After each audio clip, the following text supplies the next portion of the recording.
کہ مجھے یقین نہیں آتا یا مجھے کبھی کبھار تو لگتا ہی نہیں ہے تمہیں تانیہ سے کبھی محبت ہوئی ہوگی۔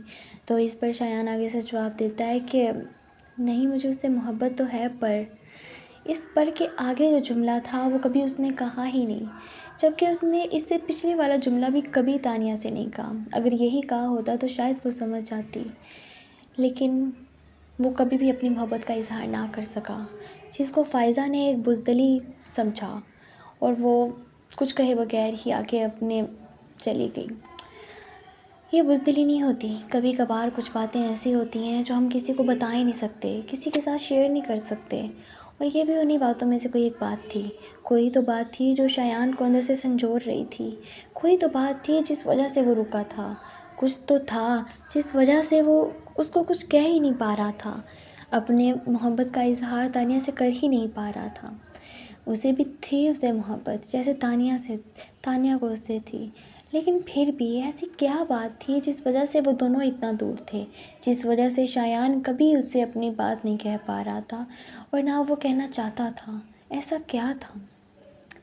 اس کا بھی جواب ہمیں آگے مل جائے گا، لیکن یہاں تک یہ سوال ضرور پیدا ہوتا ہے کہ آخر وہ ایسی کون سی چیز تھی جس نے یہ سب کچھ اپنے ہاتھ میں رکھا تھا؟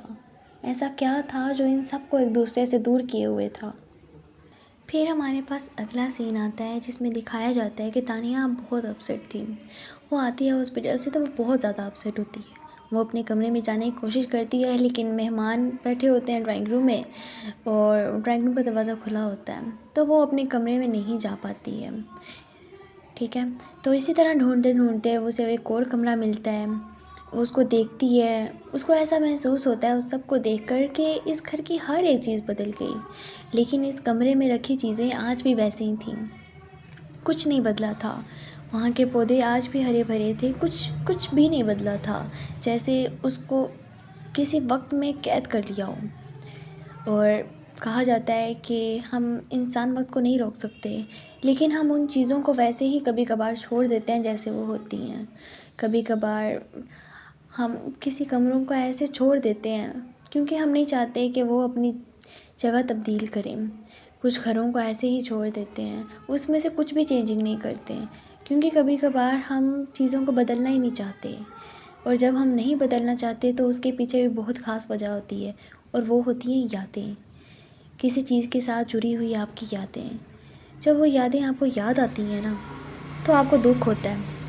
اگر آپ نے وہ ساری چیزیں بدل دی ہوں گی تو وہ یاد آپ کو کبھی نہیں آئیں گی، لیکن وہ چیزیں اگر ویسی کی ویسی ہی ہوں گی تو آپ کو کبھی نہ کہیں وہ یاد ضرور آئیں گی۔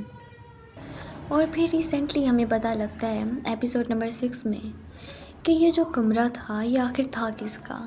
یہ وہی کمرہ تھا ملیحہ فاروقی کا کمرہ، جسے بدلنے کی کوشش نہیں کی گئی۔ لیکن اگر یہ ملیحہ کا کمرہ تھا تو پھر ملیحہ کہاں ہے؟ آخر کیا ہوا اس کے ساتھ؟ کہاں ہے وہ اب؟ یہ سارے سوال ہمارے ذہن میں ابھرتے ہیں جب ہم ان ساری چیزوں کو سوچتے ہیں۔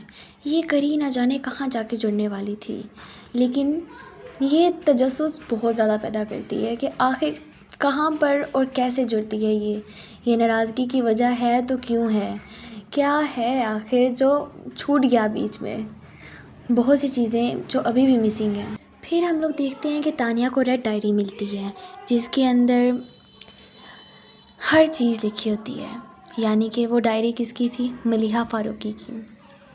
وہ جاتی ہے اپنے دادا جان کو ڈھونڈنے کے لیے، جب اسے راستے میں ہی ڈائری ملتی ہے، وہ اس ڈائری کو پڑھنے لگتی ہے، اور پڑھتے پڑھتے وہ اس حقیقت سے آشنا ہوتی ہے کہ نور الہدیٰ جو تھے وہ ان کے اصل بیٹے نہیں تھے، وہ اصل میں ان کے چچا لگتے تھے۔ تو ہر ایک راز جو کہ اب کھلنے والا تھا، تانیہ کے سامنے ایک ایسی کتاب تھی جس کے اوپر سب کچھ لکھا تھا، اور وہ اس کو پڑھنے میں بہت دلچسپی رکھتی تھی۔ وہ جاتے جاتے ملیحہ فاروقی سے، جو اس کی تصویر لگی ہوتی ہے آتش دان کے اوپر، وہ اسے مخاطب ہوتی ہے اور ساری باتیں کرتی ہے۔ اسے کہتی ہے کہ اگر میں آج یہ کتاب لے کر جا رہی ہوں تو میں آپ سے وعدہ کرتی ہوں کہ یہ راز میرے اور آپ کے درمیان رہے گا۔ میں اسے پڑھ کر اس کی ساری کہانی اپنے پاس رکھوں گی اور اسے واپس لا کر اپنی جگہ پر رکھ دوں گی، کیونکہ یہ اعتماد تھا، ایک ایسا اعتماد جو کہ ایک لڑکی کا ایک لڑکی کے اوپر ہوتا ہے۔ ہم ایسے ہی ہر کسی کی ڈائری نہیں پڑھ سکتے. اگر کوئی ڈائری لکھتا ہے تو وہ صرف اپنے لیے لکھتا ہے. ہمارے پاس یہ اختیار نہیں ہوتا کہ ہم اس کی ڈائری اس سے لے کر یہ پڑھ سکیں, اس کے راز کو آشنا کر سکیں. پر نہیں یار, کچھ لوگ ایسے بھی ہوتے ہیں جو بلا وجہ ہی دوسروں کی ڈائریز پڑھنا شروع کر دیتے ہیں, جو کہ ایک غلط بات ہے. اور وہ اخلاق کو جانتی تھی, وہ اس رول کو بھی جانتی تھی کہ اگر آپ کسی کی ڈائری پڑھ رہے ہو تو آپ اس کے راز کو صرف اپنے تک رکھو, کسی اور کو نہ بتاؤ. اب اس نے اپنے سارے راز ایک ڈائری میں رکھے تھے, اور آج وہ سارے راز کسی اور یعنی کہ تانیہ کے ہاتھ لگ گئے تھے. اب ڈائری پڑھتے پڑھتے اس میں اسے پتہ لگتا ہے کہ کس طرح سے ملیحہ فاروقی اور وجدان مصطفیٰ ملے تھے. ان کی پہلی ملاقات کے بارے میں اسے پتہ لگتا ہے کہ وہ لائبریری جایا کرتی تھی اپنی تنہائی کو دور کرنے کے لیے. لیکن کس طرح سے ان کی ملاقات ہوئی, کیا ان میں باتیں ہوئیں, کیا سینس ہوئے. پہلے 3 دن تو وہ اسے ایسے ہی دیکھتا رہا, وہ بھی اسے ڈھونڈنے کی کوشش کرتی رہی مگر اسے کوئی نہ ملا. 3 دن بعد وجدان مصطفیٰ نے اس سے خود آ کر یہ بات کہی کہ مجھے آپ سے شادی کرنی ہے. اس بات پر وہ چونکی اور فل سپیڈ میں گالیاں دیتے ہوئے اسے وہاں سے نکل گئی. اس کے بعد اس نے عہد کر لیا تھا کہ اب وہ کبھی بھی نہیں چاہے گی, چاہے جو ہو جائے. پھر اس کے بعد ہوتا کچھ یوں ہے کہ اب نور الہدیٰ نے آنا ہوتا ہے. وہ گھر پہنچتی ہے, اپنے پاپا سے ملتی ہے تو اس کے پاپا کہتے ہیں کہ تم نے کیا تیار کر دیا نور الہدیٰ کی ساری تیاری ہو چکی ہے اس کے آنے کی, اس کا کمرہ تیار ہے. تو وہ کہتی ہے ہاں جی تیار ہے. یہ ساری باتیں ہوتی ہیں. نور الہدیٰ کا کمرہ ہر چیز ہر ایک ٹھکانے پر ہوتی ہے. وہ انتظار کرنے لگتے ہیں. اس بار پھر اس کے بابا جان اسے نگلیکٹ کرتے ہیں, اسے اگنور کرتے ہیں. جب وہ کھانے کے لیے ٹیبل پر بلاتی ہے تو کہتے ہیں کہ نہیں, میں نور الہدیٰ کے ساتھ ہی کھانا کھاؤں گا. وہ صرف ایک دفعہ اسے انکار کرتے یا ایک دفعہ اگنور کرتے تو سوچا جا سکتا تھا. اب اگر ایک باپ اپنی بیٹی کو ہر بار اگنور کر رہا ہے تو وہ کیسے سہے. اور وہ برداشت نہیں کر پاتی تھی کیونکہ وہ بہت حساس تھی. اب نور الہدیٰ کا انتظار ہونے لگا. سب نے انتظار کیا, وہ انتظار کرتے کرتے وہیں سو گئی کیونکہ فلائٹ لیٹ ہو چکی تھی. نور الہدیٰ اس کے پاس آئے, اس کے اوپر اپنا کوٹ ڈالا کیونکہ آج بھی وہ ملیحہ فاروقی کو جانتے تھے جیسے وہ چھوٹی سی تھی تب سے جانتے تھے. ان کی ملاقات تب نہ ہو سکی, لیکن جب وہ صبح اٹھ کے نہا دھو کر جب وہ فریش ہو کر باہر نکلی تو سورج کی کرنیں اس کے چہرے پر تھیں. وہ اپسرا نہیں تھی لیکن پھر بھی افسرا لگ رہی تھی کیونکہ نیچے نور الہدیٰ کھڑے اس کو دیکھ رہے تھے. وہ اپنی ایکسرسائز کر رہے تھے لیکن اچانک ہی ان کی نظر ملیحہ پر پڑی تھی اور ان کی نظر وہاں ہی جم گئی کیونکہ ایسی ابصرہ انہوں نے کبھی نہیں دیکھی تھی. نور الہدیٰ کو کبھی بھی ایسا نہیں تھا کہ ملیحہ سے پیار نہیں تھا. وہ اس کی کیئر کرتے تھے, اس کی فکر کرتے تھے, اور ان کو یہ بھی نہیں احساس ہوا کہ کب نور الہدیٰ کو ان سے پیار ہو گیا. اور شاید یہی آگے جا کر بہت عجیب سی کہانی بننے والی تھی. اب پیار کرنے والا کوئی ایک نہیں تھا بلکہ 2 تھے. 2 ہاں, ایک وجدان مصطفیٰ اور ایک نور الہدیٰ. تو اب دیکھنا یہ تھا کہ پیار کی جیت کس کی ہوتی ہے, کس کا پیار جیتتا ہے. دونوں ہی اپنے اپنے طور پر بالکل ٹھیک تھے. دونوں نے ہی پیار بہت شدت سے کیا. دونوں نے ہی پیار کو نبھانا اچھے سے جانا. ایک نے پیار کیا تو شادی کے لیے پرپوز بھی کیا. دوسرے نے پیار کیا تو اس کو بھی احساس نہیں تھا لیکن اس نے اپنے دل میں چھپا کر رکھا, اور لیکن کیئر کرنا نہیں چھوڑی. حفاظت کی, سنبھالا اسے, کیئر کرنا کبھی نہیں چھوڑی.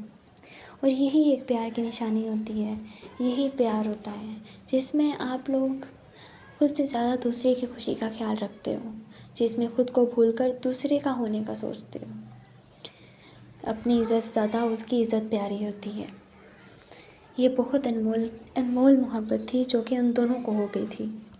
پھر ملیحہ بھی نور الہدیٰ کی طرف دیکھتی ہیں اور وہ تھوڑی سی ٹھٹک جاتی ہیں کہ یہ ابھی یہاں پر کیا کر رہے ہیں. انہوں نے تو دیر سے اٹھنا تھا کیونکہ فلائٹ لیٹ ہو گئی تھی, تو اس کا خیال تھا کہ اب دیر سے اٹھیں گے, پر ایسا ہوتا نہیں ہے, وہ جلدی اٹھ جاتے ہیں. وہ بھی نیچے آتی ہے, جوس بنا کر بھیجتی ہے. وہ جوس کا گلاس دیا واپس آ جاتے ہیں. نور الہدیٰ سے تھوڑی سی بات ہوتی ہے پر زیادہ نہیں، کیونکہ ان کو پتہ ہوتا ہے کہ ان میں کافی دوریاں آ چکی تھیں۔ وہ جب گئے تھے تب وہ کافی چھوٹی تھی، تو ملیحہ کا ان سے یہ برتاؤ نارمل تھا، کچھ زیادہ خاص نہیں۔ پھر ایک ہم سین دیکھتے ہیں جس کے اندر وہ روک رہی ہوتی ہیں اسے سگریٹ پینے سے۔ جب وہ وارڈروب ان کا سیٹ کرتی ہیں تو وہ دوسری سائڈ پر جا کر سگریٹ نکال کر پینے لگتے ہیں۔ ملیحہ کو سگریٹ پینے والے لوگ بالکل اچھے نہیں لگتے تھے، اس لیے انہوں نے جلد بازی میں انہیں بھی ٹوک دیا، جس کا احساس اسے بعد میں ہوا، لیکن تب تک وہ اپنی سگریٹ کو سلجھا چکے تھے اور ان کو احساس بھی نہیں ہوا کہ ان کو ملیحہ کی بات کتنی اچھی لگی تھی۔ نور الہدیٰ نے اس کی سوری کو ایکسیپٹ کیا اور ساتھ میں اسے یہ کہا کہ نہیں، مجھے برا نہیں لگا۔ تو اس چیز سے بھی ہمیں ظاہر ہوتا ہے کہ وہ اس کے پیار میں گرتے چلے جا رہے تھے، لیکن اس چیز کا اندازہ ان کو نہیں تھا۔ شاید اگر جلدی ہوتا تو کچھ اور بدل جاتا، پر انہیں اس چیز کا احساس خود بھی نہیں تھا کہ وہ کیا کرتے جا رہے ہیں۔ سنا ہے محبت میں لوگ بدل جاتے ہیں، اور نور الہدیٰ کا بھی یہی حال تھا۔ انہوں نے محبت کی خاطر خود کو بدلا۔ جو شخص سگریٹ پیا کرتا تھا اس نے سگریٹ پینا چھوڑ دی۔ یہ صرف محبت ہی تھی جو کہ ان سے یہ سب کام کروا سکتی تھی اور کچھ نہیں۔ اور پھر ہم ایک سین دیکھتے ہیں جب بابا جان ان کے کمرے میں آ کر بیٹھ جاتے ہیں تو وہ چپ کر کے نکلنے جانے لگی ہوتی ہے۔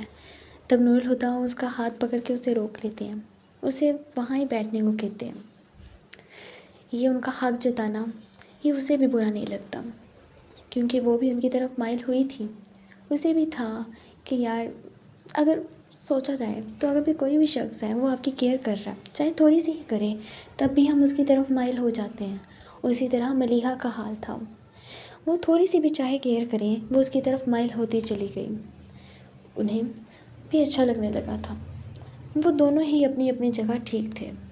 پھر آتی ہے وہ گھڑی جب ملیحہ کو اپنی کتاب واپس دینے جانا ہی پڑتا ہے جو اس نے لائبریری سے ایشو کروائی تھی۔ اب جب وہ جاتی ہے اپنی بک کو واپس کرنے کے لیے تو اسے اندازہ ہوتا ہے کہ وجدان وہاں پر ہوگا، لیکن وہ پھر بھی اگنور کرتی ہے۔ وہ خوش تھی کہ وجدان مصطفیٰ وہاں پر نہیں ہے۔ وہ جب سیڑھیوں سے نیچے اتری تو اس کو اندازہ ہوا کہ پیچھے سے اس نے کسی کی آواز سنی ہے۔ اسے تو اس بات کی خوشی تھی کہ اسے وجدان مصطفیٰ سے نہیں ملنا پڑا، لیکن قسمت میں لکھا تھا ان کا دوبارہ ملنا، وہ دوبارہ ملے۔ اس بار بھی وہ بھاگنے کی کوشش تو کر رہی تھی، لیکن انہوں نے بہت اصرار کیا۔ جب وجدان نے اتنا اصرار کیا تو اسے رکنا ہی پڑا۔ انہوں نے کہا آپ صرف میری 5 منٹ بات سنیں۔ 5 منٹ میں اس نے اس کو ساری کہانیاں سنا ڈالیں، جو محبت کی ساری کہانیاں تھیں سب بتا ڈالیں۔ اس کے چہرے پر کچھ نہیں لکھا ہوتا تھا لیکن اس کا سارا حال بتا ڈالا۔ وہ اس کے اندر کا سارا حال بتا ڈالا اس نے۔ اسے جو اندر سے محسوس ہوتا تھا وہ وجدان نے اس کا چہرہ پڑھ کے بتا دیا۔ اس کے چہرے پر تو کچھ نہیں لکھا تھا، لیکن ہاں اس کی آنکھوں میں وہ ساری حقیقت تھی کہ وہ آخر میں لڑکی کیسی ہے۔ وجدان نے اسے بہت بہت پڑھا تھا، اتنا کہ وہ کہا کرتا تھا کہ میں نے جب سے آپ کو حفظ کیا ہے میں خود کو بھول گیا ہوں۔ وہ وہاں پر کتابیں پڑھتی تھی اور وجدان مصطفیٰ اسے پڑھا کرتا تھا۔ یہ ایک محبت کی اعلیٰ ترین درجے لیول کی، میں کہتی ہوں اخیر ہے اس محبت کے اوپر۔ ایسی محبت نہ کبھی کسی نے کی، نہ کبھی کسی سے سنی۔ ایک ایسی محبت کی داستان جس کے پیچھے کئی راز چھپے، جس کی کہانی ہر کسی کے دل میں اپنی جگہ بنا ڈالے، جس کی باتیں ہر کسی کو اپنا فین بنا ڈالیں۔ ایک ایسی کہانی جس کے اینڈ میں کیا ہوا لوگوں کو اس سے فرق نہیں پڑتا، لیکن جس کی شروعات کیسی تھی، جس کے اندر کیا کیا مومنٹس تھے، اس سے ہر کسی کو فرق پڑتا ہے۔ یہ کہانی کہیں رکنے والی نہیں تھی، ہاں یہ کہیں ابھی رکنے والی نہیں تھی، لیکن ہاں اس کی آنے والی ایپیسوڈز میں ہم دیکھیں گے کہ آخر کیا ہوتا ہے، کیسے ہوتا ہے سب۔ تو ساری ایپیسوڈز دیکھنے کے لیے میرے ساتھ بنے رہیے گا۔ میرے چینل کو سبسکرائب کریں، لائک کریں، شیئر کریں، بیل آئیکن کو دبائیں تاکہ ساری ویڈیوز آپ تک جلد سے جلد پہنچ سکیں۔ باقی آج کے لیے یہیں تک، اللہ حافظ۔